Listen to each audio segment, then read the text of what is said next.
no turning back. You take the blue pill, the story ends. You wake up in your bed and believe whatever you want to believe. You take the red pill, you stay in Wonderland, and I show you how deep the rabbit hole goes. It's the size of Texas, Mr. President. Get off my plane. I see dead people. We're in the middle of a war. It's time to pick a side.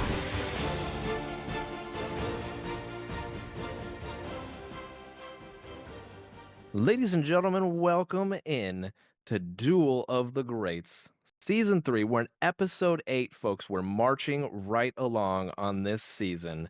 And this week, we have perhaps maybe our most lighthearted week, at least so far this season. And a couple of films here with about sort of, childhood and growing up and just innocence, loss of innocence, etc., but done so in a way that's lighthearted and enjoyable. But we'll have to figure out which one did it better. And I'll be judging this week for those two movies are Little Big League, which Nate will be advocating for, and Rookie of the Year, which Steve will be advocating for. So before we get started, a quick little reminder. Don't forget, follow us on our socials. Duel of the Greats, pretty much everywhere, Instagram, etc. And then on TikTok, we are Duel Podcast. So, and if you want to reach us, you got any cool? We've had a few. We've talked about them before. Fan emails, people you got any ideas for possible shows or anything like that? You can hit us up on duelofthegreats@gmail.com. We love to hear from you. Even if you want to say how much we suck, we still like to hear from you. It still means you're listening, So, yeah, hit us up on any of those. But now we'll dive in this week. So, I one thing that I will say here is it's something that Here it comes. The big caveat before the argument. Well, no, Just like last week. it's not really a caveat here. Tell me, Jeff, it's which more, movie do you like more, and do you think is better? I'm not gonna say, but I think I did. I said last week, but I was gonna say because we kind of about mid-season we were like, should we really be going in cold for the person who's judging the episode? Should they?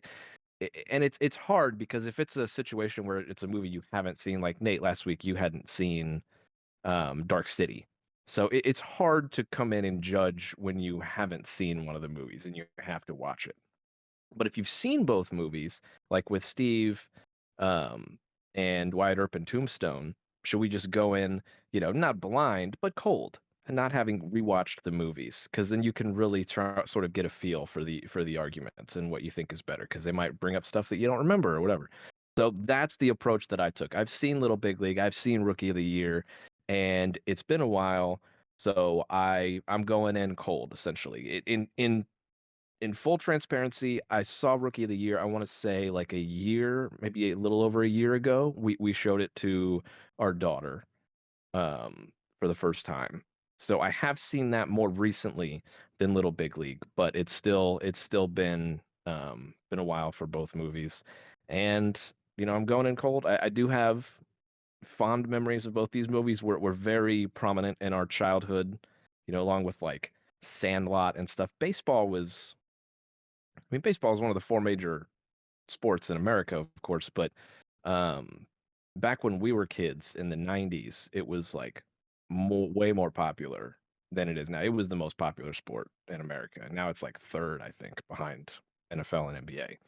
Well, even like cultural zeitgeist stuff, like these movies that you're talking about, we really grew up in the golden era of like the kid baseball movies. Exactly. I mean, there's nothing like The Sandlot that is even made today. I mean, the idea of making a movie like that is just an original film. It's kind of geared towards kids, but it's like really profound, and it's just a altogether great movie. They just don't make movies like that anymore. So, what do we think happened here? These movies were just kind of part of this wave of, new movie studios wanting to latch on to baseball, which, like you said, was the most popular sport at the time. It's nostalgic. It's Americana distilled, and they wanted to get kids involved too. And then what happened? I mean, we know the strike happened in '94.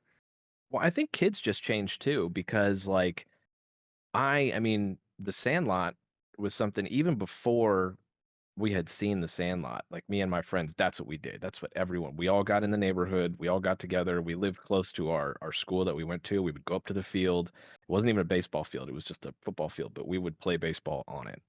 And some days we would play baseball in our backyards and all that kind of stuff. And we had video games, and I played a lot of video games, but it wasn't nearly what it is now. We didn't have all the streaming, all that kind of a thing.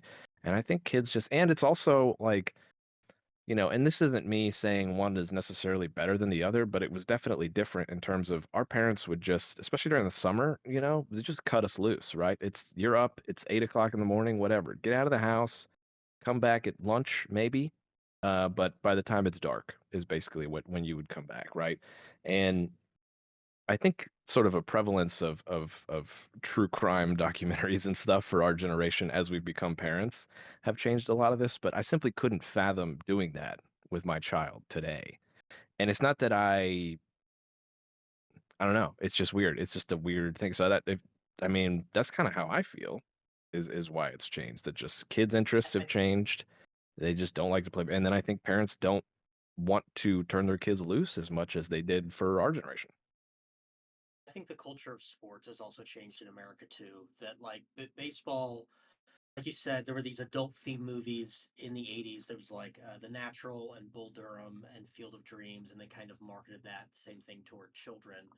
Um, and then you start to see like Michael Jordan was such a big figure that he really brought basketball into sort of a new century. Then they make Space Jam, and then you get stuff that's like Mike in the stuff kind of trends more toward basketball. This is so weird to say because we know it now is such a big thing, but even in the course of our lifetimes, football has really become king, and it wasn't always like that. I No. mean, the Mm-mm. Super Bowl was a big deal in the '80s. Like, I'm not saying it wasn't a big deal when we were born. It was a big deal, but it was not through the '90s. It started to become a big deal to where like now it's like this is a global event Well, it that was everyone in the world watches.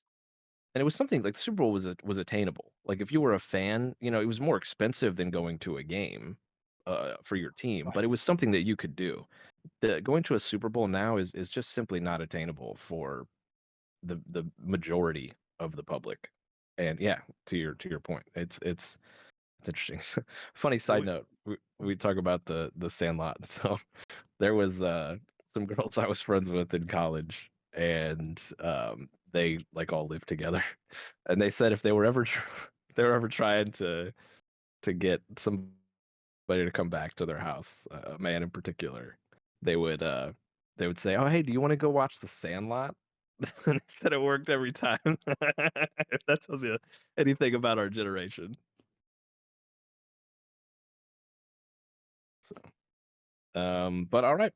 With that, we will get. There's also Angels in the Outfield too. I forget that was also kind yeah. of in that era of movies, and that was the breakout for Joseph Gordon-Levitt, right? Who's because that's the thing that's kind of interesting about these two movies, right? They had the two stars, right? It was Rookie of the Year is Thomas Ian Nichols, I think is his name.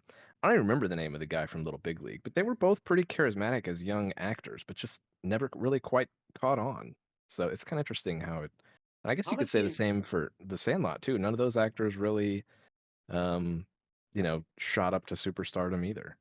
Thomas Ian Nichols was in some like he probably was the most at the end of the day is He like was in American Pie, wasn't he was an American Yeah. Pie. he? Yeah. Okay. And so you kind of like, but with a lot of those kids, there's sort of this weird thing of like, you're not that you're cute when you're a kid, but your look kind of changes a little bit.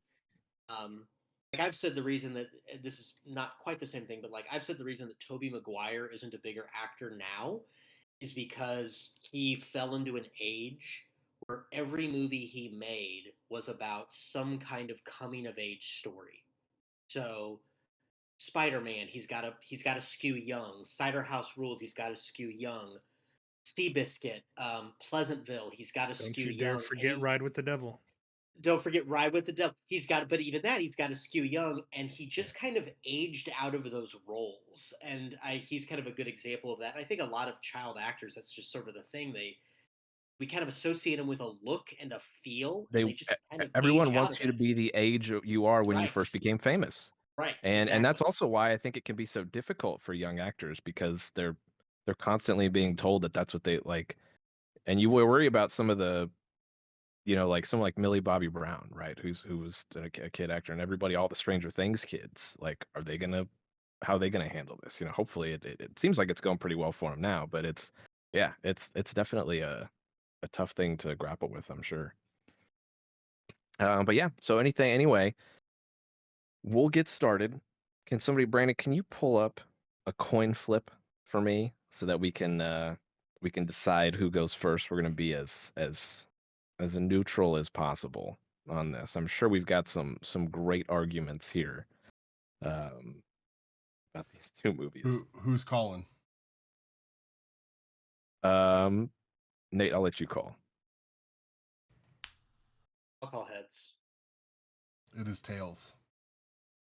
All right, Steve. Well, I guess Steve, you can choose. Do you want to go first? Do you want to defer? I'll go first. All right. So take it away, Steve, and Rookie of the Year. I'll go first because this movie's going to be first. It's going to have the most RBIs, the highest OPS, highest slugging percentage. It's close, mind you. We're in the bottom of the ninth. It's a tie ball game. So I'm gonna say, I'm sorry to interject, but I'm gonna already dock you points for the fact that you used The too hitting many baseball statistics when he cliches. was a pitcher in the movie. All right. I just wanted to say that no one ever comes in as confident as Steve does when he starts his opening arguments. And I don't think that's true. Truly, Now I gotta even. I am an asshole sometimes when I Yeah. but there's a difference in being an asshole about it and intentionally. Is this the difference between being confident and cocky? Is that what we're talking about, Yes. right? Because you do come in cocky, Nate. You're coming in like you're in Top Gun or something. Oh, I'm up against Jeff this week. Well, I know I'm winning. Oh, okay. This should be easy. Yeah. Anyway, take it away. No more interruptions. Take it away, Steve. He's a real Jose Guillen. All right. That's some inside baseball for you there. Probably most of the people listening to this have no idea who that is, but he was a real jerk on the Royals 15 years ago. Anyway, Rookie of the Year and Little Big League, they're both actually, I think, very good movies. And they're very, this isn't one of these weeks where it's just a major runaway, I don't think. But Little Big League just doesn't do as many things well. Rookie of the Year is just a better, more fun movie. I think Little Big League might be the better baseball movie. And if you're a real ball head, what do we call seam head? What do you call it? That's right. Yeah, seam head.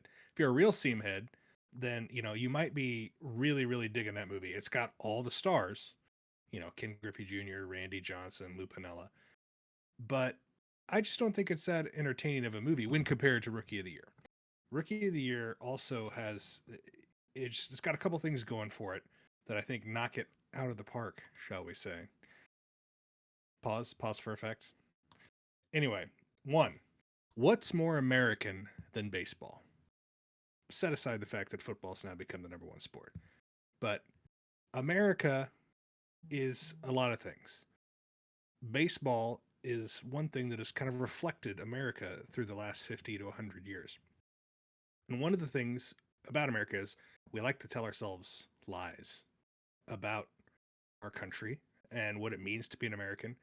And it's not always a lie. Often it's a truth wrapped in the reality of living in the horrific society that we do. But one of these is American exceptionalism, pulling yourself up by your own bootstraps, go out, earn it, the self-made man. I'm going to do this. I'm going to do it on my own. I don't need anything handed to me. This is America. I can do that. Again, we're talking about the myth of America, not the reality. But in the myth of America, that's a thing. That's a trope. That's one of the things that we like to believe about ourselves. These movies, while very, very similar, are diametrically opposed in one major facet. Rookie of the Year, our titular rookie, what's his name? Henry. You guys know by now. I'm terrible with Henry names. Rowengartner. Henry. Oh yeah. Okay. Put a pin in that. He has a stroke of luck when he hurts himself and his arm heals bad. But this is an innate God-given ability of his. And he goes out and he earns his place on the team with his freakish arm. In Little Big League, our little fella, I forgot his name already, he is literally given $1 billion sports franchise, just served up on a silver platter. Now, again, we're talking about the myths that Americans tell themselves, the things that we say we believe in. One of those truly fits the American dream, and the other one, while maybe closer to reality, especially given where things are right now, is something that we supposedly historically don't like. We don't like people that are just given shit.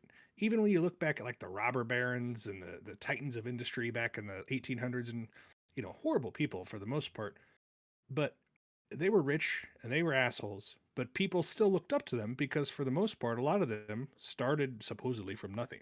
Now, we know that that's, again, part of this myth that it's maybe not entirely true, but people didn't necessarily like the guys that inherited the money. They liked the Andrew Carnegies or the Rockefellers that sort of built, quote unquote, built their way up. So that's number one here.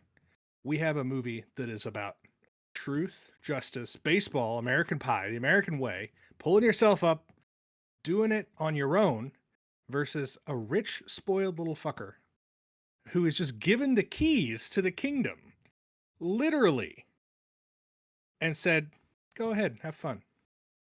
Now, I can already see Nate shaking his head down there. He's frustrated. He's upset. He's probably pissed that I got to go first because I'm getting to get some free shots in here.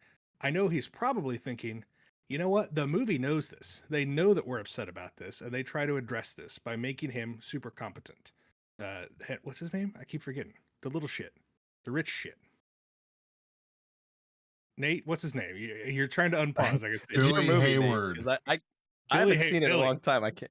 What was it? Oh, Billy Heywood. That's okay. It's Billy Heywood. Billy Heywood and Henry Rowengartner. Billy, the snotty little bastard. All right, he's fine. He's a perfectly nice young gentleman, but he is competent. He knows baseball, and the movie takes pains to point this out. But it doesn't change the fact that he was given this opportunity solely because of who his grandfather was. There's tons of other kids that know baseball. They just were never put in the position to take the reins of a major league franchise. So that's number one right there. If you want to believe in America and what we truly should stand for, the things that make us, Nate does not like where I'm going with it, the things that make us who we are, then you're going to pick Rookie of the Year. If you believe that money talks and, a crass nepotism is really all that we can aspire to, then, go with Little Big League. It's fine. So that's point number one. Point number two. And this is just about the movie itself. And a lot of this could probably be subjective, but I'm curious where this will go since you hadn't seen it in a while. The supporting casts, I think Rookie of the Year is a better supporting cast and has a better interaction with the main character and the flow of the movie. We have, we ran into this last season when we did the kids, the Red Hook Summer, where those kids in Spike Lee's movie really had to hold up a lot of the film because they were the main focus of it. And so the acting of the children in these movies really has to do a lot of work. And for my money, and again, this is subjective, but I think if you watched it again, I think it just jumps off the page. The kids in Rookie of the Year, they're just more fun to be around. The ones in Little Big League, they just don't have much of a chemistry together. They're just kind of boring. And I hate saying that about kids, but I don't think they have the chops to hold it up. Rookie of the Year, while maybe a bit more slapstick in some cases and a bit more heightened for effect, the kids do have a good chemistry with each other. They're bouncing off of each other really well. There's a scene in both movies where the kids are out on the Major League Diamond, throwing the ball around and having fun and just kind of screwing around, enjoying themselves as kids would if they got a chance to go out on a Major League infield. And in one of them, in Rookie of the Year, you get to see all the baseball players kind of watching them and just appreciating that innocence of childhood, that purity of childhood, like we talked about before we filmed or recorded, folks. But in Little Big League, it's tried to, they play it for laughs a little bit because a security guard comes and tries to stop them, and then the general manager's like, whoa, that's actually the owner of a, and it just doesn't have the same level of I'm probably going to butcher this French pronunciation, but joie de vivre, I think.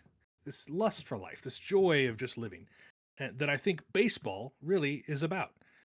Maybe I've just watched too much Ken Burns baseball in my life. I've probably watched the whole series 4 or 5 times, but there's just something about the essence of childhood. It truly is. It's a child's game played by a bunch of grown men in tights. And so truly seeing the joy on these children's faces as they're out there playing ball is something that is just captured really well. And that really works because of those 3 kids. So that's the main part of supporting cast that I think works better in Rookie of the Year. But then you have all these other tertiary characters. I'm pointedly not talking about the mothers yet, because that's also an important part of for both movies. But you got John Candy being the announcer in Rookie of the Year, just providing excellent comedic timing all the time. You have I don't know the actor's name, but the guy that plays the manager in Rookie of the Year, he's just this perfect kind of stoic, flat affect guy that just he cannot be bothered, but he's also just trying to win. And he's just fantastic in every little bit. He has just, his line delivery is pitch perfect. When they introduce another tertiary character, Daniel Stern, as the pitching coach, the manager just throws out a one-liner about how the guy made the staff, and he doesn't pause, he doesn't break, he just throws it out, and it's perfect. It's like, I beamed him in the head in the minors once, and he's followed me around ever since. It's just like such a great line, and the delivery is what sells it. Albert Hall, by the way, is his name. Thank you. He was yes. also in Malcolm X, by the way. Yes, he was. I looked that up. I remember seeing that. And I'm like, oh yeah, we should do it a whole season on him. But the ongoing bit with him not being able to remember Rowengartner's name, while could be, you do that a little bit and it's funny. You do that a lot and it becomes tiresome. But then you bust through that tiresome line and it just becomes funny again. And I think they get there by the end of the movie. Gosh, there's all kinds of other characters that just kind of fill it out. The one thing Rookie of the Year lacks that Little Big League, I don't think, or that I think maybe does a little bit better, is filling out the rest of the team in terms of having more fleshed out characters. You have Gary Busey, who, let's set aside that he's Gary Busey, and just talk about him as the character. I think he does an actually really good job as this kind of gruff, grizzled, probably close to the end baseball player, but with, he's got probably a heart of gold in there. But other than that, you don't really get to know many baseball players in Rookie of the Year. But I think that it works out for the movie. A Little Big League, you get to meet several of the pitchers, quite a few of them. So if we want, we'll say Little Big League maybe wins in terms of filling out the team. But the rest of the characters, there's just too many guys hitting on all cylinders in Rookie of the Year. Daniel Stern, who directed the movie. So this is pure, raw, uncut Daniel Stern. This is him with no breaks, no checks. He is playing, I don't know what he's doing, but it is dialed up to 11, and I'm here for it. He got beamed in the head in the minors, so clearly he's not all there. But his invention of hot ice for the pitchers, I mean, come on. That's good stuff. He's great. And then going back to the mothers, and this leads into point number 3, why Rookie of the Year is better than Little Big League. The mothers are kind of the heart of the story, really. It's the relationship of the son with the mothers, because these are both instances where there's no dad around. They relied a lot on the mom. She's a single mother. She's taking care of this kid. It's the tension between, how do I let this kid achieve his dreams and what he's able to do, even though he's not really ready for it because he's a kid. And the mother in Little Big League, and I think this isn't necessarily the actress's fault. I think it's just the screenplay, In Little Big League, she's not given a ton to do compared to Rookie of the Year, aside from, wipe his face on the big screen and everybody laughs. But other than that, she's just kind of there. And she, grounds him at one point. But in Rookie of the Year, his mom is, we find out, is his rock and has been there for him the whole time, even though he didn't know it. It's her glove that he's been playing with this whole time. She was the one who gave him the genes and the love of baseball. He thought it was his father that he never knew, but he finds out in the climactic scene when the little label comes off in the glove that it was his mom's, and she tells him, underhanded softball throw like I did. And that is the beating heart of the movie. I think that's the journey that the character goes on, that Henry Rosenboom or Rowengartner, we see growth, and let me say that again. We see growth.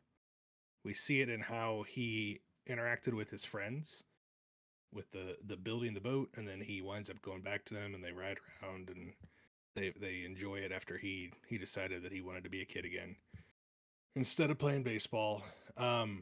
We see it in the relationship with his mother and coming to the realization that she's been there for him the whole time. Unlike Little Big League, where he doesn't really go on that much of a journey. Like, we're told a lot of things in Little Big League. We're told that he ditched his friends, even though we see it in Rookie of the Year. We're told that he decides, it's time to be a kid again, and that's why he retires from being a manager. And I just like the show don't tell aspect of it. So I kind of combined two of my points there, but it's the character arc that the main character goes on, and the relation with his mother and all that, and then the showing and not telling. Another great example of the movie showing and not telling. The hidden baseball trick in Rookie of the Year, they execute it without us, the viewer, knowing what's about to happen.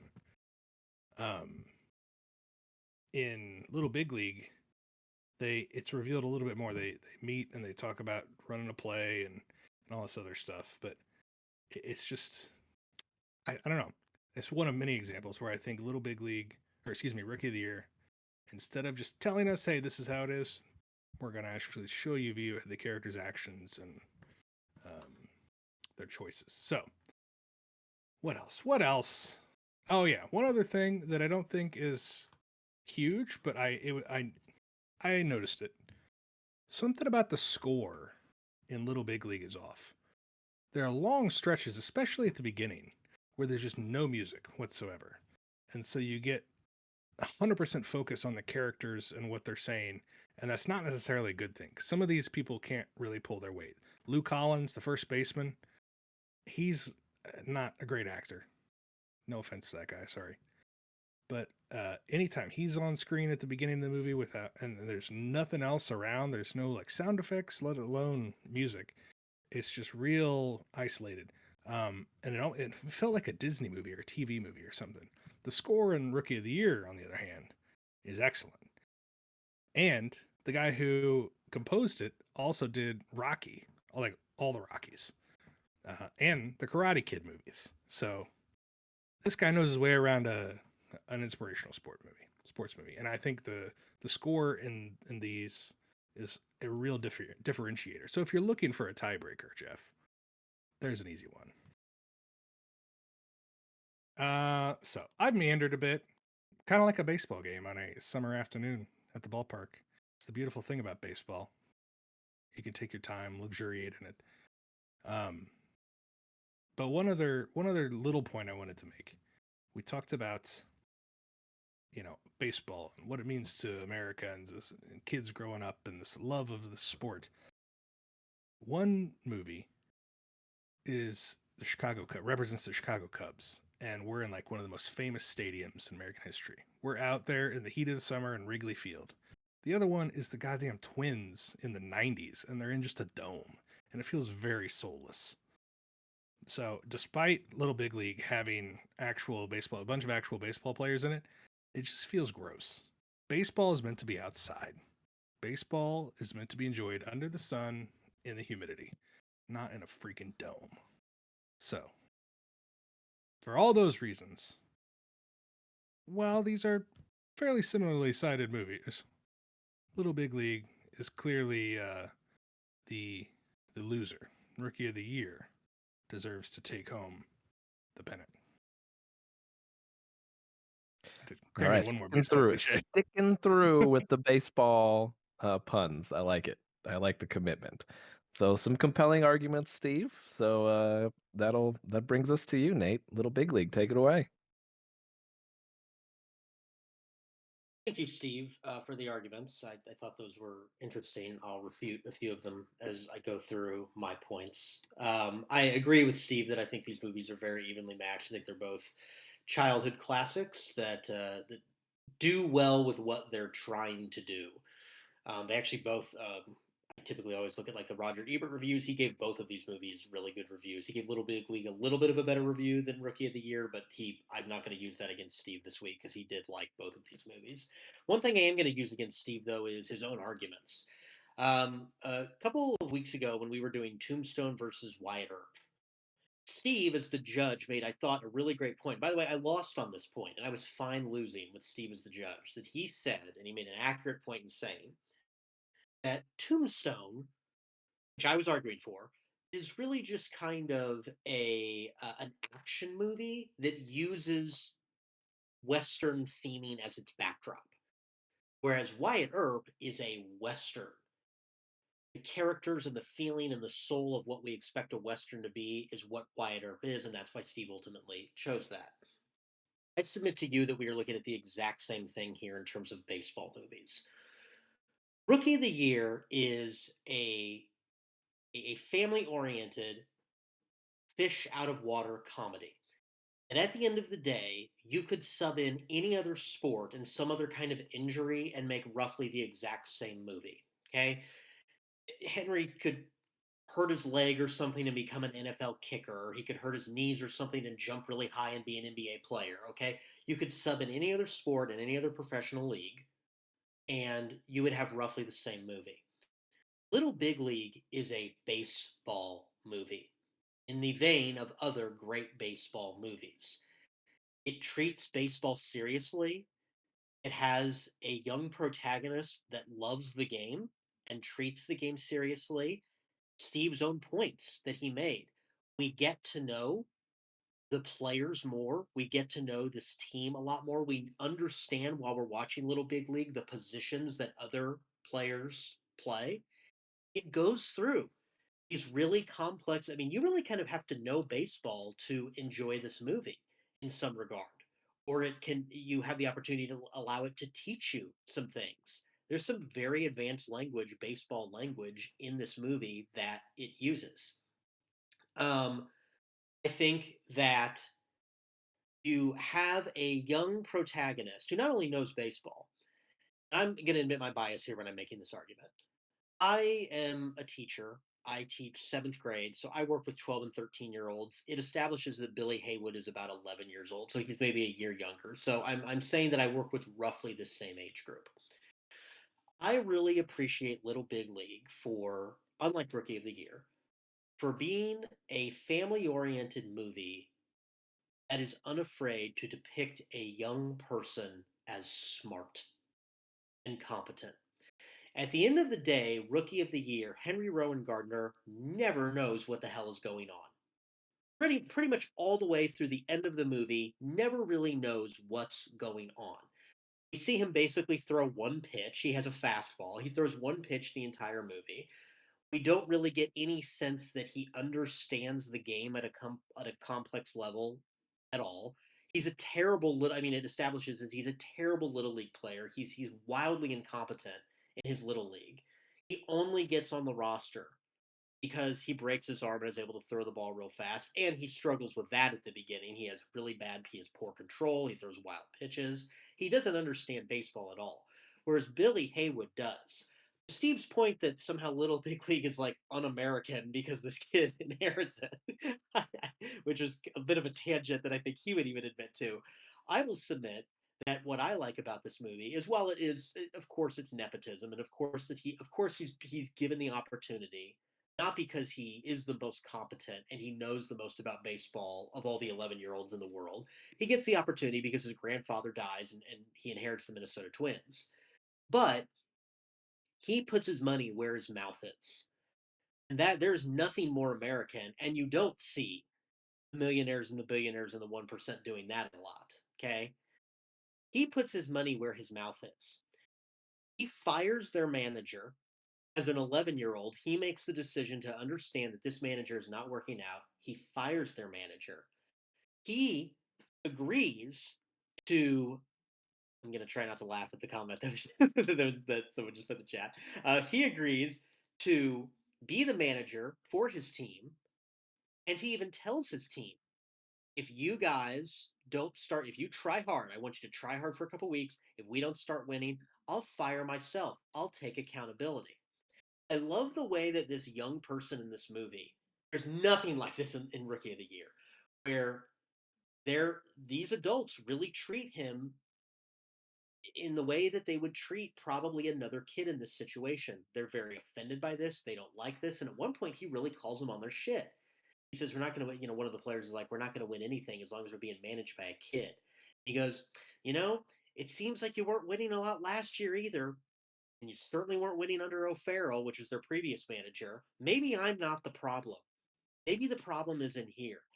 You have a young person who is unafraid to be smart, who is unafraid to call adults on the things they need to be called on. And you have adults who, as he earns their respect, they begin to take him at face value. And they begin to listen to him even in times when they don't necessarily want to. There's a great sequence where they've got to run, and again, this is like the kind of baseball situations that you see in Little Big League. They've got a runner on third. The Twins have a runner on third, and he calls the batter over and he says, okay, if you get walked on this next one, if it's ball 4, we're going to do the play. And the guy's like, are you sure this is even legal? And he's like, yeah, I promise it's legal, like they've done this before. And what he ultimately does is he bolts down to first base and he just goes for second.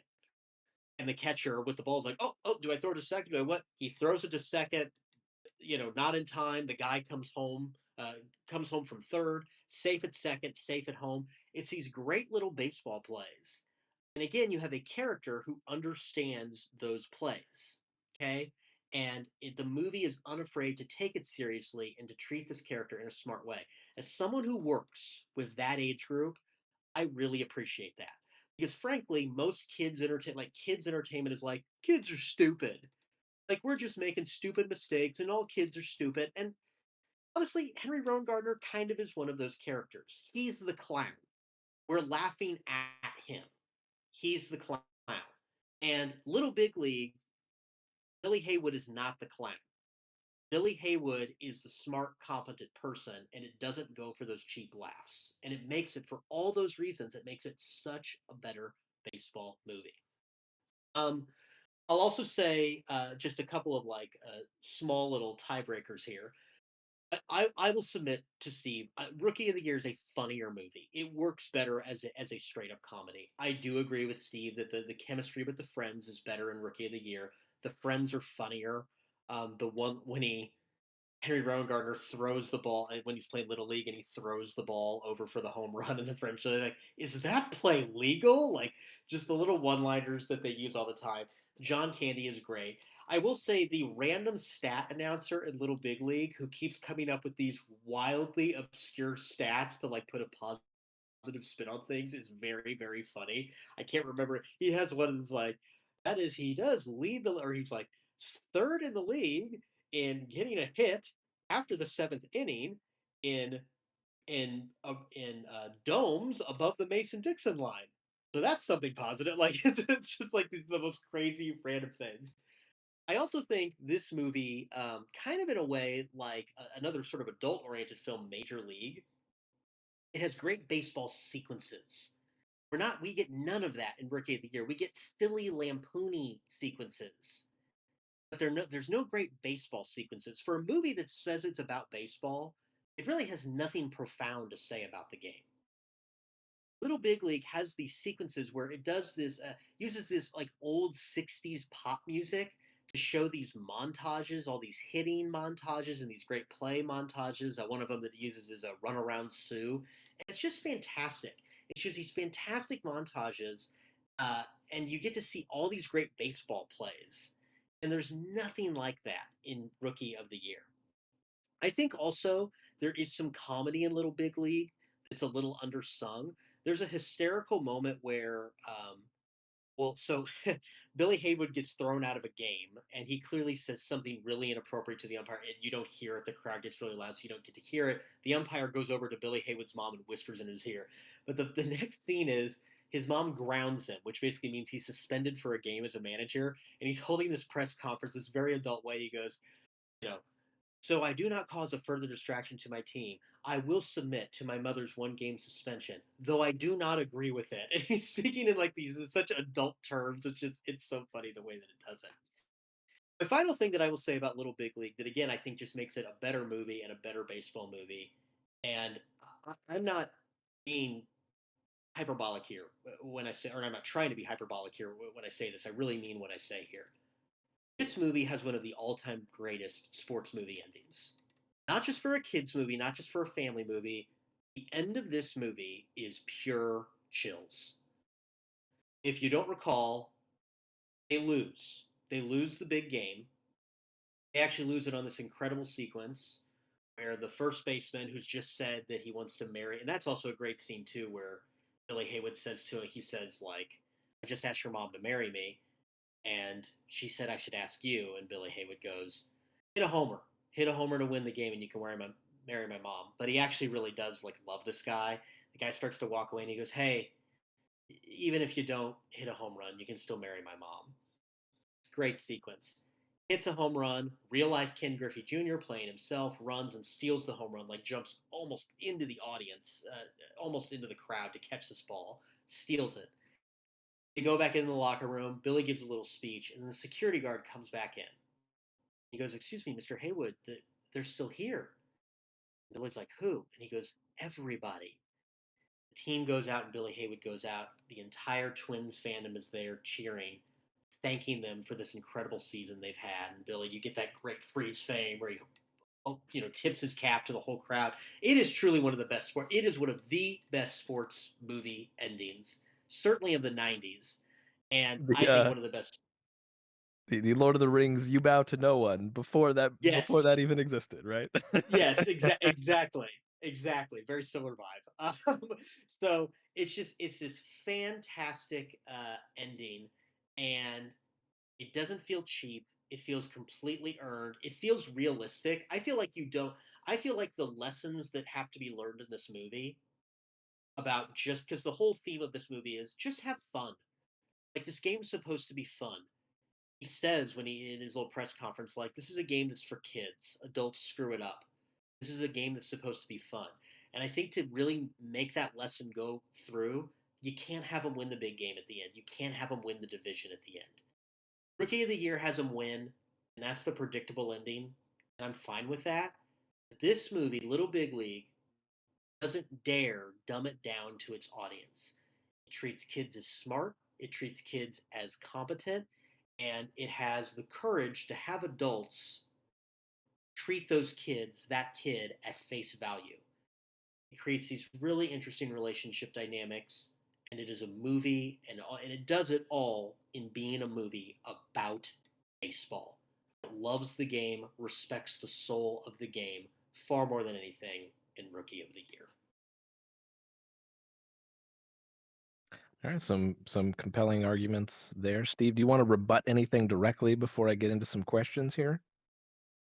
Oh, not necessarily. I just would say that I agree actually with a lot of what he says. The thing that I think I differ on is where he analogizes this to the Tombstone Wyatt Earp scenario. In that case, those movies were predominantly westerns, and he's saying that these movies are predominantly baseball movies.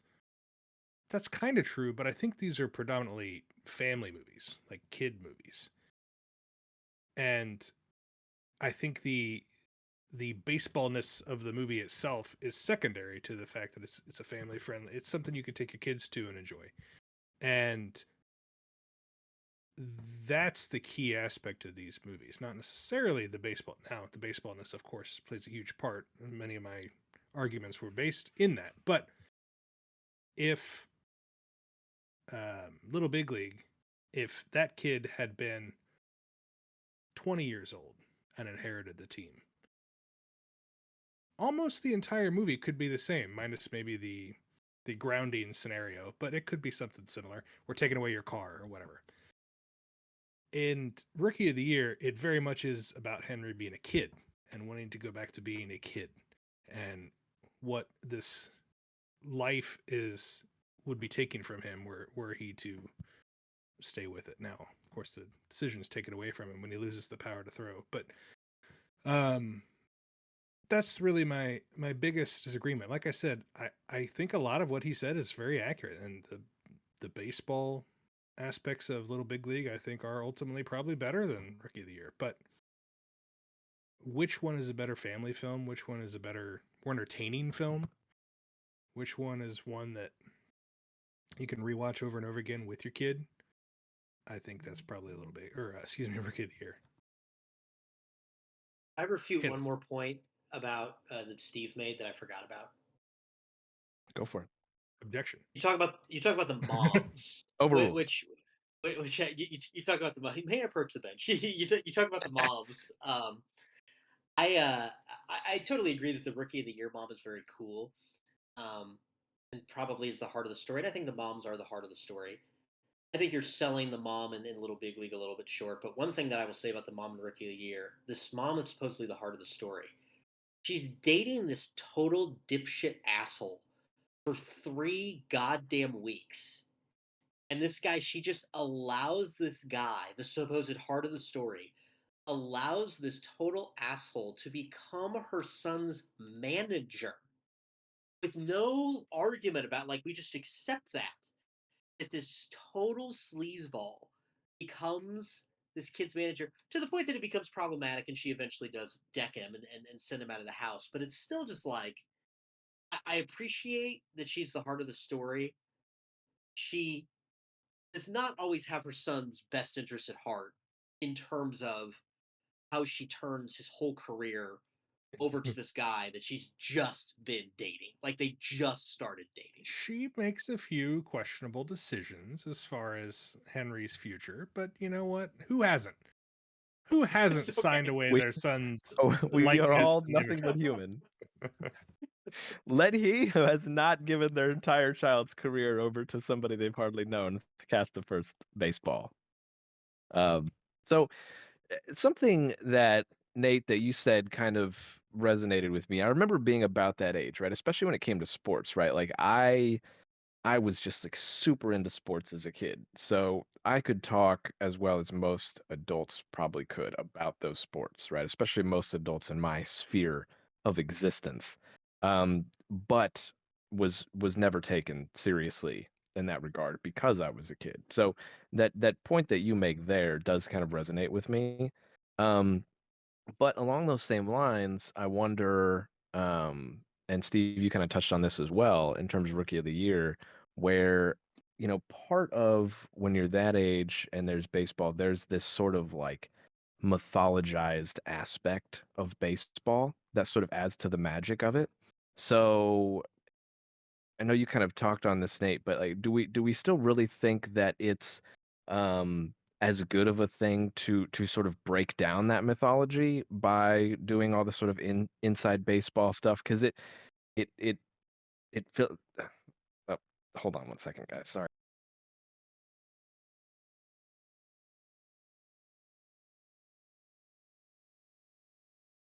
Sorry, daughter. Man has run onto the field. Fans, all the so, band is on the field. so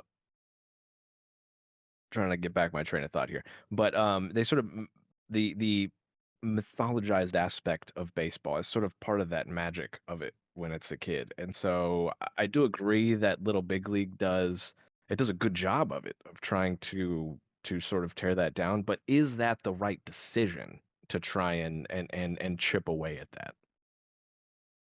I think it is because I don't think it chips away at it. I think it, in terms of Little Big League, I think it really skirts a line because while it does, I guess, demythologize some of it in terms of having a lot of that, I mean, literal inside baseball, kind of going through a lot of those baseball terms and maybe speaking a little bit above its audience. It also has these moments where um, he speaks in these very grand terms about the sport of baseball. There's this great speech that he gives the players where he says, "You guys get to play baseball every day. Do you know how lucky you are? You get to play baseball every single day. You get to go into these same. I mean, you get to go to these ballparks. Okay, you get to stand in the same batter's box as Murderers Row. You get to go to Fenway Park and play with all play in the exact same field as Ted Williams. You get to do all these amazing things, and you get to do it every single day. I think the way that he speaks about baseball really shows that while he knows a lot about it, he really respects the soul of the game. And that's kind of ultimately how he wins over the players. There's a later scene when he kind of starts to lose himself, sort of a cliche thing. He misses play dates with his friends and stuff. He becomes more of a businessman.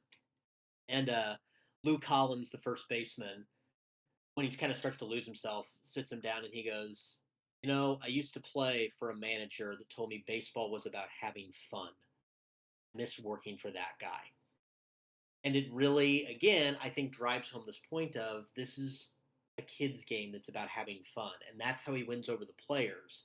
And so, yes, there are these sequences where it goes into these very specific things, these sort of baseball terms and walking through these specific scenarios. But I think it mix and matches that with these grandiose, more profound statements about the game itself. That's just how I think Little Big League does it. Steve, any thoughts?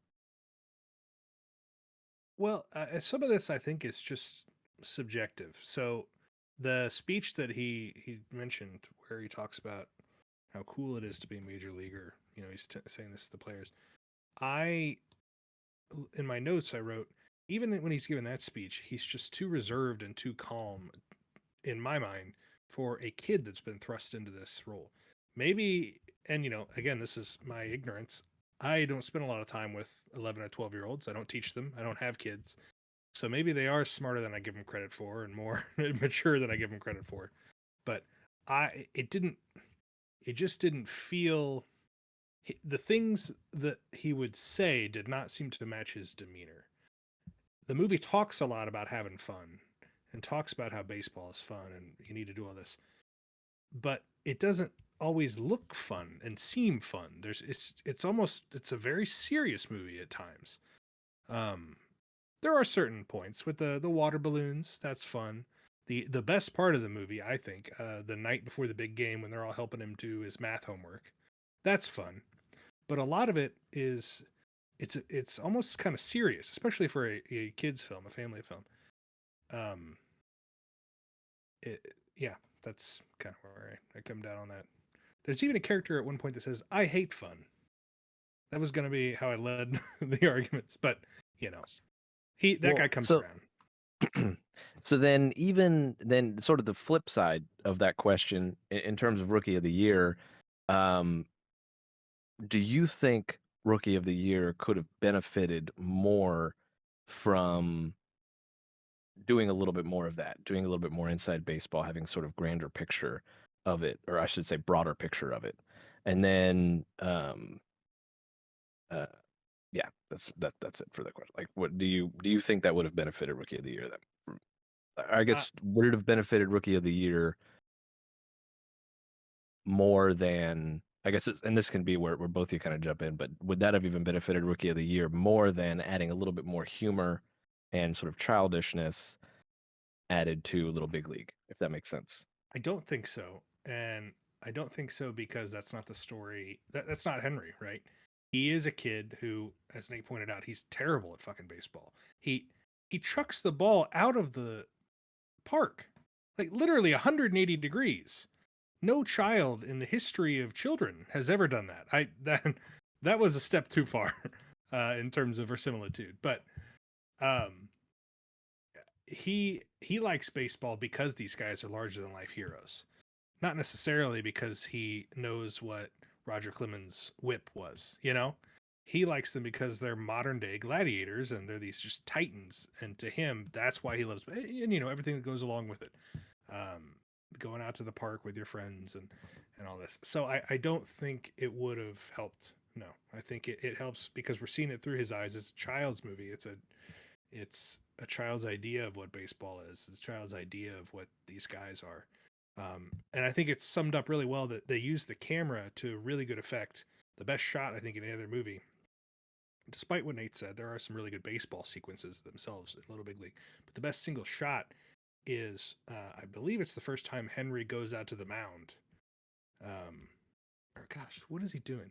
There's a point where he's looking up. Maybe it's the umpire he's looking up at, and the camera is down at his level, looking straight up at It's the manager, and he puts the Oh, ball and he okay, goes, thank you. and it slows us down. His voice goes, Yes. throw the heat. Yeah. And he throws the Yes, when ball the in his manager glove. comes Yeah. out to the mound. That's right. Yeah. But the use of visual storytelling there to show how not only that he feels it over his head, but these guys are larger than life, literally. I think that's the point of view of the movie, and I don't know that it would have helped adding more baseball-y stuff. A fun aspect, and you get this. You mentioned Major League as well, Nate, and I think a fun aspect of Rookie of the Year Major League to show how much just baseball has changed is like the 95, 96 mile per hour fastball. It's like, oh my God, Yeah. he throws so fast. That is like the bare minimum if you want to be a pitcher in Major League Baseball today. It's funny to me how much baseball has changed in that regard. That's crazy. But anyway, so closing arguments. Nate, you have anything that you want to say before I render my judgment? I'll let you go first. I think, honestly, not to overly compliment myself or my opponent, I thought we both argued our movies pretty well. I'm really curious about what you're going to rule here, Jeff, because I really do I think these movies, for what they are each trying to be, I think they both do a very good job. It just kind of comes down to, what do you want a movie like this to try to be? For me, and again, I'm in totally admitting my bias here. As I've got, probably as a kid, I liked Rookie of the Year more, but as I've gotten older and rewatching Little Big League, someone who worked again with young people about around this age, I really, really appreciate a movie that shows a young person who is smart and doesn't show that as a bad thing. And it shows them as passionate and caring about this thing that they really care about, and it doesn't show that as a bad thing. It shows them as deeply interested in something, and that's not a bad thing. I really, really appreciate how it depicts that for young audiences. And I honestly think I guess my final argument is to say that I think Little Big League should win because I think we need more movies like that. I don't think even if it's not always entirely realistic, there are really, really bright young people. And there aren't a lot of movies made for people like that. I love, one thing I kind of love about Little Big League is that he's not, it doesn't really ever establish his prowess. It shows him playing a little league game. At the opening scene of the movie is the umpire has to like go to him for some rule check or something because he knows so much about baseball.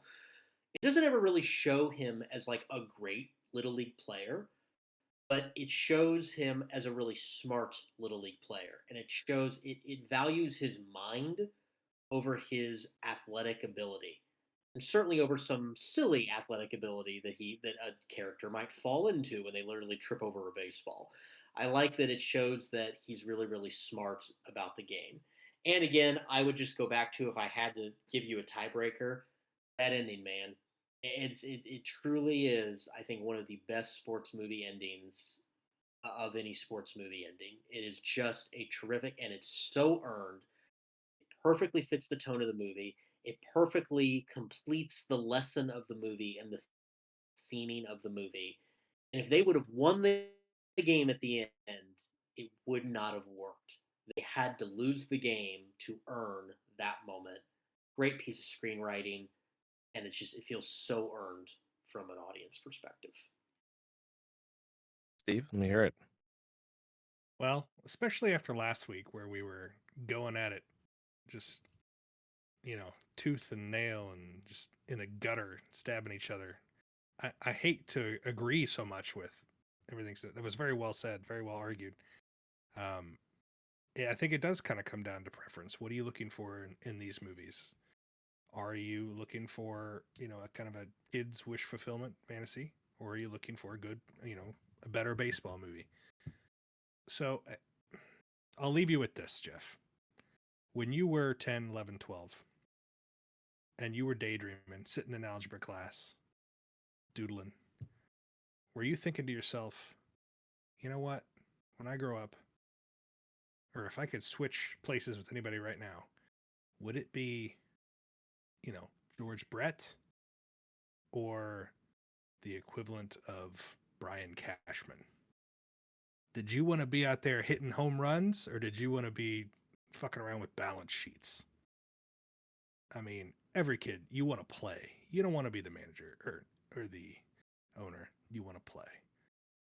And that movie, Rookie of the Year, that's what that's about. A kid getting that chance to get out there on the field with the big leaguers and do it. And also, Wrigley Field or the Metrodome? Come on, what the fuck?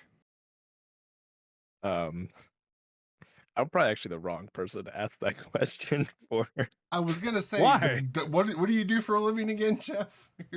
Well, not only am I an accountant, but like I But did you used to dream of being an accountant? well, no, but I like I when it came to like playing sports and playing like sports video games, I never created myself and made myself a player. I always imagined myself as the coach, right? So like I would have like imaginary press conferences and stuff where I'm answering questions about my players and stuff. So We've talked about I'm not this. gonna let that.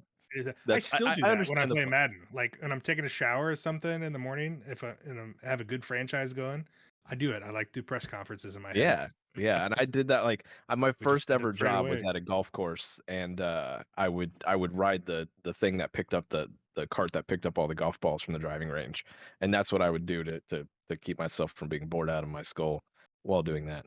Um, Okay, maybe when you were 6, what did you imagine?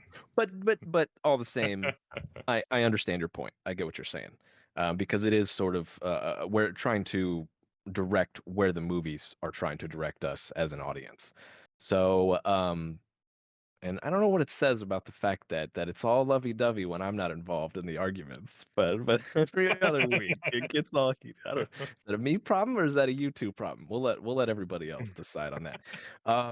But it's I don't know that I imagined when we started this season that Rookie of the Year versus Little Big League would be one of the hardest decisions. But this is a Right? really tough. You both made really compelling arguments, and I do think both movies. I definitely agree with the idea that for what they're going for, both movies really succeed.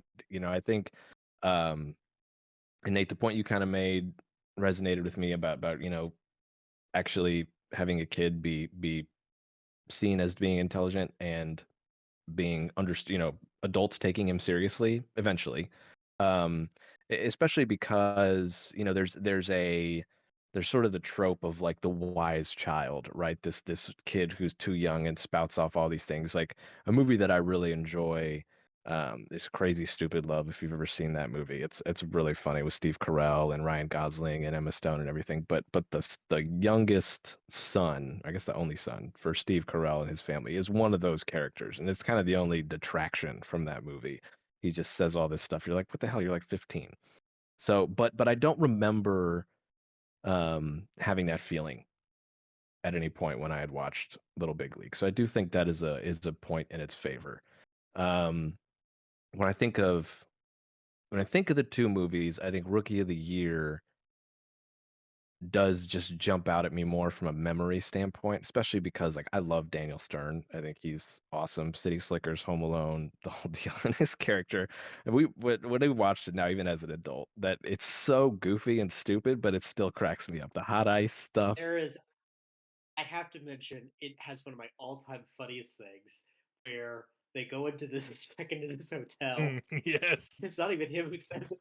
and the door closes behind him, and the guy opens it and goes, "I am sorry, your door seems to be malfunctioning. I'll call housekeeping." And he goes, "Thank you." He kind of turns and goes, "Nice guy." It's the most random thing, and I love it. Like I laugh just as hard as an adult as I did as a kid. I have no idea why I find it funny. He gets caught in between the two doors for the walk-in Yes, room, and he yes. gets caught in the at the big game at the end. He's caught in the cage, and he's chewing the sunflower seeds all the time, and so it's hilarious. And then like Mike, when he first goes to the doctor and he hits the doctor in the face, and the doctor goes, "Funky butt loving." Yeah, we didn't My mention friends and Funky I, Butt we Lovin'. said that. I mean, years and years after that movie, we said that, and that movie's definitely, I think, Rookie of the Year is a little bit more quotable and stuff. Because really, and until hearing you sort of jog my memory, Nate, the only moment that I remember from Little Big League that sort of kind of jumped out at me is I remember it's I think it's in the end at the climactic game, but not at the end of that game when the rookie Mickey Scales, I remember his name, where he's like, "Oh, I think he's due," and he comes in and he hits the home run, and then he comes up later in the game and it's like, "Can lightning strike twice?" And like I remember that as like a really cool moment and stuff. But that was kind of the only thing that really jumped out at me. So it's really tough, and I think when looking at it and balancing the arguments, I think I have to go with Nate and your argument from Little Big League. I think I liked I came in liking Rookie of the Year better, and not like markedly so, but it was something where I do think that you made a really compelling argument. It definitely made me think of the like I agreed, Steve, with everything you said. I think you were spot on, so I think it just I uh, I can't be upset. Like I said, I just about everything he said. I agree yeah, 100%. It was I close. think it just kind of Rookie tweaked of a the little bit. Year. It recontextualized a little bit of my thoughts on Little Big League, and so I appreciate that in your argument, Nate. Yeah, Rookie of the Year definitely is funnier. I rewatched them both, and Rookie of the Year is It's a just legit as funny movie. as a straight comedy, it's a funnier movie. Yeah, the Um, Rosengartner, the Rosenbagger, and yeah, you're right, Steve. They perfectly nailed the amount of times you can use that gag in a movie. And then they also make it pay off because near the end he finally calls him by the right name. Yeah, And yeah. then he's he's like, like, he "What'd you just call called me me?" by my right name, And so like that was a cool moment. And then yeah, Gary Busey, regardless of who he's become, at the time he was a somewhat respected actor, but like he was fun, Chet Stedman, right? Like that's just a great name, number one. But and Very baseball name. yeah, his have to speech, and then he's walking away, and he's like, "What the hell was I just talking about?" And they're like, "What the hell was he just talking about?" Like there were There's just also some genuinely really funny moments. there's a really funny scene when there's the whole sequence where they let him bat and he actually gets on Oh, base. Yes. yep. He walks and he gets on base, but the mom is it's an away game, and so the mom is watching Mhm. in her like she owns like a little flower shop on the little small community, and there's this customer that comes by and is like, "How much longer is this gonna take?" And then they're kind of standing there watching the game, and he he's leading off first, he slides back in, they throw over to try to pick him off. And the first baseman just catches it and tags him, and the mom goes, "He hit him too hard." And the guy was like, "He was just trying to make the tag," and she like flips the scissors up at him. It's so funny. It's just like so quick. Everything's so quick in it. It really is a funny movie. I had honestly I had forgotten about the scene you mentioned with the in Little Big League with the press conference where like I will accept, like that's a That was genuinely great. funny Yeah. moment as well, and I had Yeah. completely forgotten about that, but that was a funny moment for sure. Bill Heywood talking in third Yeah, he person and talks about shortening himself his a name. third. Oh yeah. Yeah, and that's a name that sounds like it should have been in Tombstone or Wyatt or Bill Heywood. That sounds like Yeah. that's a really good Western name there. Black Bill Heywood. Um, Definitely has to so have a have comma we before it. so have we all, let's see, this is week 8. So I We're think we've been around the 2/3 of the horn. way through this Been season. around the horn a few times. So what's everybody's record now? We're at Oh Lord. Nate, I've you're like 5-1 or won something? one. Yeah, I've won it. I He need to count keeps how many getting times I've good won. movies. This is I horse. think tonight was. I think tonight was Tonight was pretty a evenly toss up. matched. Tonight before was we tough. move forward, can I get my thoughts out? Yeah, go for it. So something I've noticed from the whole season, and this is after watching both of them, a lot of the movies that we're pitting against each other are the equivalent of, and not necessarily in this case, but it still works, summer blockbuster, big name movie, and movie trying to contend for an Oscar in terms of tone. You have one fun and exciting and one a little more serious, and I've noticed it like almost every week, even though like I wouldn't say Little Big League's trying to compete for an Oscar or that Rookie of the Year is a summer tentpole movie, but it still has that feel. Little Big League takes itself more seriously than Rookie of the Year does. 100%. And like and by design. And like so in Rookie of the Year, like the big bad is this no-named Yankees player. Like who cares? Or we're not Yankees. He's got a name. It's one name, and it's Hedo. Oh, okay. Heddo. Which adds to the fun aspect of it. But as someone who's basically my baseball encompassed my life up until about 13 years old, and vividly the whole segment with Randy Johnson, Nate, you make it amazing. The Ken Griffey Jr. weight added way more weight than some dude with a half unbuttoned like whatever, and like you're right. It was there was just a gravitas to it where it was like as soon as Griffey walked up, I went, oh shit. Because like, I was like, is that actually Ken? Like I totally forgot that they were all in there. I was like, oh, that's prime Ken Griffey Jr. And like, and oh, go ahead. No, go ahead. I think it's also Rafael Palmeiro too, isn't it? And Wally Joyner. Wally Joyner. But you were right about Nate about the ending too, because I was kind of overshadowed by my Mickey Scales remembrance. I forgot that the rest of that scene in that moment and how the eventual loss, and that does sort of give it a little bit more of a good, a little bit more weight to it. Then it's like there's nothing wrong with the predictable ending, but sometimes it is nice when it's not. Yeah, and right before they brought just the other day, Austin was telling me about, did this pitcher actually kill a bird with a pitch? And I was like, yes. And it was like a funny little. He goes, I saw the video, and then we're watching the movie, and I'm like, hey Austin, remember that guy that destroyed the bird with the pitch? He's like, yeah, and I pointed at the screen, and he goes, oh no. But something I wanted to brought up though was so interesting because as a person of that age when those movies came out, I loved Little Big League more. I actually went into this expecting Little Big League to be my number one. We watched Rookie of the Year first as a family. We watched both of these as a family. This is the first one other than, because even the kids checked out on the animated movies. But like, by the time both my kids got bored with Little Big League halfway through. Whereas I still had that because I have a baseball mindset and love of the sport. I sat there like overanalyzed, like, man, they really did do a lot of good baseball things in Little Big League. But like they had kind of checked out.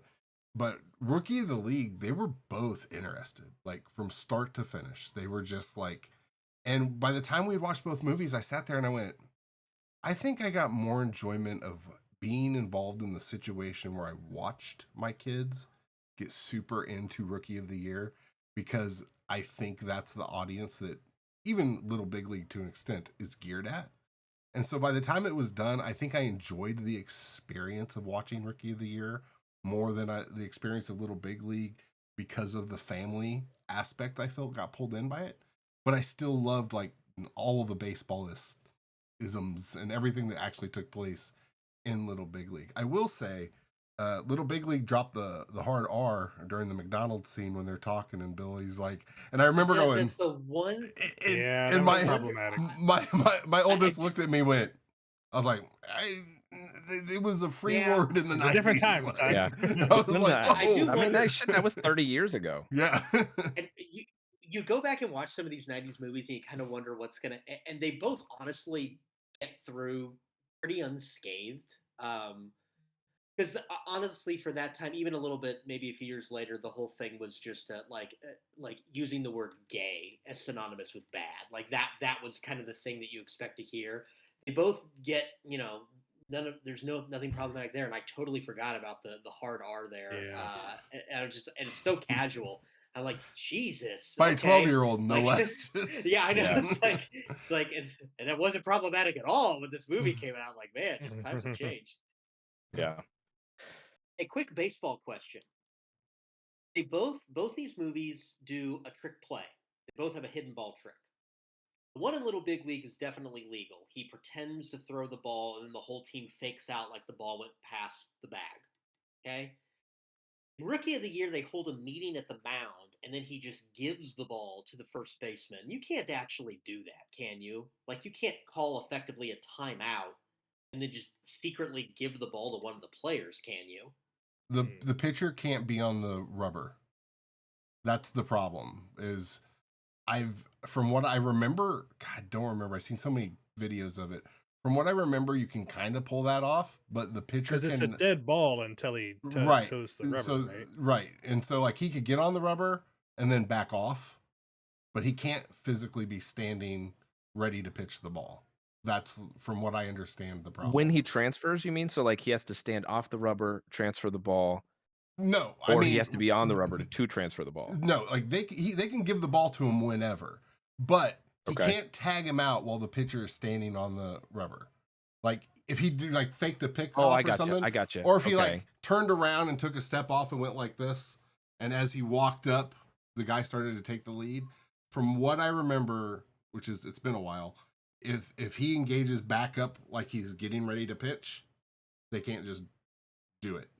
There's like that makes sense because then it's kind of almost of a balk type situation. But I actually question the legality of the Little Big League one because of the security guard being involved. The security guard is definitely in on it. I mean, he does like he does the hat. Yeah. But if you're which honestly, that wouldn't even need to be necessary because they're told that if the ball comes anywhere and that you need to get up and get out of the way. Yeah. So like as soon as he thinks the ball's coming, he probably would have done that anyway. So it makes it funnier. It does make it funnier. The secret, head bob or whatever. Yeah. But I think this is all academic. The Astros cheated and nothing happened to them. That's true. Yeah, it doesn't really matter. So yeah, that was it. That was a fun week. I was not expecting it to be that difficult, but here we are. It was a nice. The timing worked out well too. We're recording this about a week before. I think literally. Well, opening days technically already happened. Well, in yeah. Tokyo. Next week we're roughly a week away from for everybody else. Yeah. So it was kind of a nice little, appetizer for the I think this will be released next week. So this will be next week's the week episode. of. Yeah, we didn't even plan that. And this is the week of opening day. that. So that's pretty good. Look at that. But that brings us to next week. And next week we have The Prestige versus The Illusionist. This is gonna be a fun week. These are two very good movies. This is gonna be tough for whoever's judging. Who's judging next week? Steve? That's me. All right. Yeah. Good like old. judging. It's gonna be a tough one. So I like sitting in judgment of my peers much more than arguing. So Brandon, cue up the wheel of decision-making power. I've already got it ready to go. Okay, Steve, who's going first? Oh God. Who am I spinning for? I don't know. Nate just beat me tonight, but Jeff was he told me last week, I've been thinking about it every day. He said, you don't know anything about editing. And it was wrong. It was horseshit is what it was. I guess it wasn't last week. It was 2 weeks ago. Anyway, I guess I'm less mad at Nate. So Nate goes first. All right. Do you have a preference, Nate? Like if you had to pick one? I'll be honest. I love The Prestige. I mean, I won't be able to hide that, but I would be interested. I have not seen The Illusionist in a while, and I remember it being really good. I would be almost interested because there might be something more. I don't think I've seen it since the year it came out, and I mean, God, man, that's almost 20 years ago now. Which is you crazy. love yourself some Edward Don't Norton say that, too. man. And I do like Edward Norton. So Paul Giamatti. Yeah, I Yeah, I'm remember I kinda remember thinking there's no way The Illusionist is as good as The Prestige, and then I remember after seeing it being like, "Holy shit, okay." yeah, So, I I yeah. I think there may be a little more to it, so I'm spin the wheel and let fate decide. All right. And Nate gets The Illusionist. I'm All happy right. for the challenge. There I we go. really am kind of happy for the challenge. I like that. Okay, I appreciate it. This will be good. So And Steve, for the record, I I apologize. I don't think you know nothing about editing. I was caught up in the moment. I was fiery. don't, I I don't was I know. was spouting I off. don't know if I I accept the said something I apology. didn't mean. I'm sorry. We'll just have to wait till next Oh week to man. find out if I accept. Oh shit. Full disclosure, I've seen both of these movies. I'm going to rewatch both of them. My belief is, after thinking about this for multiple weeks, I think the He doesn't judges. like going in cold. Yeah, I think the judge, because we're styling this somewhat like a trial, litigation or whatever. The judge sees the evidence. Assuming the judge is the fact finder here, not a jury. So the judge sees the evidence, and then in their own mind, they, you know, they weigh the arguments for and against, and can look at all of it in totality. So that's kind of where I'm at with it. You guys can do whatever the hell you want. I think with it's your fair. We judgments. can we can leave it up to the judge's discretion, because the flip side of that argument is that, okay, the judge has seen the evidence, but they're not as deep into the evidence as maybe the attorneys are. So I can see both sides. We'll leave it up to each judge to decide. So Steve is rewatching the movies. Good to know. And I got The Prestige. I also just want to watch these again because I I was about to say I that do might be too. the biggest Yeah. reason, because any Yeah, they're excuse both to good. watch these two Yeah. movies is a pretty good one.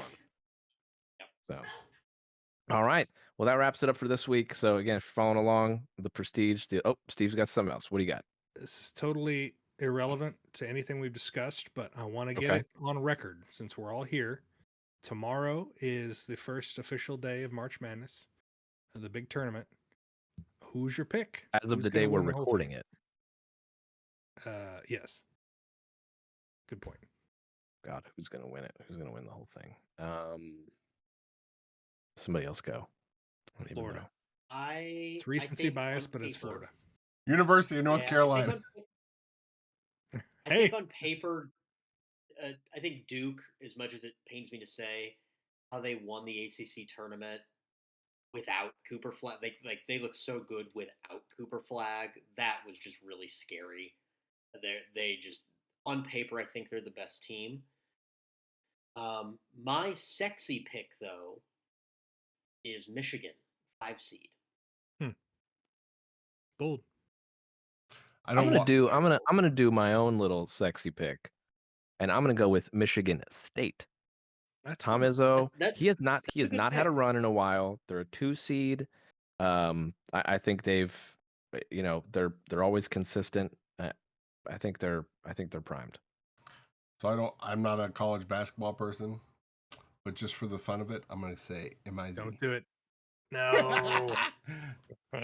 I love the look on When- Jeff's face. When they get housed by Drake tomorrow. Oh, I don't care. I don't Yeah. care. That's the fun part. I don't care. I actually won't have be a- laughing much either, though. Arkansas is I was about to say, like, the last 2 I actually- times Bill Self and John Calipari have met, it was, the 2008 national championship, the 2012 national championship, and now the 7-10 seed. Wow, wow, yeah. Yeah. I will say I in did Arkansas. as a KU fan, I did pick Arkansas. I picked Arkansas. in that Yeah, game. there's no way KU's making it out of the first weekend. It's unfortunate. They've just shown me no reason this year to think that Nate, I think it'll be a good game, but if it's a good game, KU's going to lose. They've shown me no Yeah. reason that they're going to win a close game and on a new. They just can't pull away. And did you, Steve, or Nate, Steve and I were talking about this. He didn't quite remember. Do you remember, I think it was the year 2000, the Kenny Gregory year, when baby. it was, because Kenny Gregory was on those Kenny like Gregory, good 98. Eric, here's a poll for you. Eric Chenoweth. Yeah. is Yeah. an all-time KU poll. And you had the Nick Bradford was on that team. I think he was Yeah, a but- senior on that team. because it was like all those guys though, because that was like Rafe Friends and all those guys, and they had all left, and Kenny Gregory was like the last one. and they were an Mhm. 8 seed that year, and they won their They first game, and they played beat Duke. DePaul. No, Yeah, and they almost it was took down Duke Kentucky. that year. I'm pretty sure it was Or Kentucky. was it Kentucky? Okay. And they did. They almost won. They Yeah, almost it were was the they eight lost, over. but Like they were it was leading. like it was. Yeah. Yeah, it was tied with like a minute left. They almost beat them. Yep. But that was the last time that I can recall any KU team being even close to this lowly ranked in the tournament. And that was, Bill Self has literally never done it in 20 years. He's never been below Do a you 4 know seed. how like and again, I'm saying this as a Kansas fan. Like I'm literally wearing a giant KU shirt tonight. Do you know how bad that KU team was? And it's so crazy that this team with so much talent is but like that team, I'm pretty sure the starting five was Ryan Robertson, TJ Pugh, Kenny Oh God, TJ Gregory, Pugh. Eric Chenoweth, and Nick Bradford. Because Yeah, it was no, that's I think before wow. Did you just rattle that off or did you look that up? I just no, I just rattled off. I just know this stuff That's impressive because it because I was think you're absolutely right. because Pearson LaFrenz had left, and there was this Yep. hole, and Heinrich and Collison and those guys, I think, had They were the just next come class. in. They were freshmen, and Or were so they they they weren't were freshmen? starting. Okay. They weren't starting. Um, and I think like Jeff Boshi Yep. was maybe on that team, but he wasn't starting either. And then the next year, those guys all kind of came into their own, and they sort of led the team into the next generation. But yeah, like that was not that good of a KU team. They had a ton of talent No. that was really young, but it's crazy that this team has so much talent. They beat Duke. And I mean, they they beat straight Duke up and beat Michigan Duke. State. I know. And The two teams I that we am just were not going to win the national title. Yeah, yeah. it's crazy. And I am not gonna I am never gonna complain about, Bill Self. Like some people are, calling for whatever, and that's silly.